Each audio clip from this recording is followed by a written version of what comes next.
All right, this is the 2006 Chevy Impala 3.9 liter that I changed the oil filter adapter gasket on. It looks like oil all around, but not from here. Is it from here?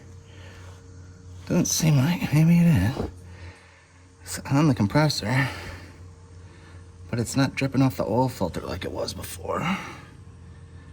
Is it coming from this sensor now?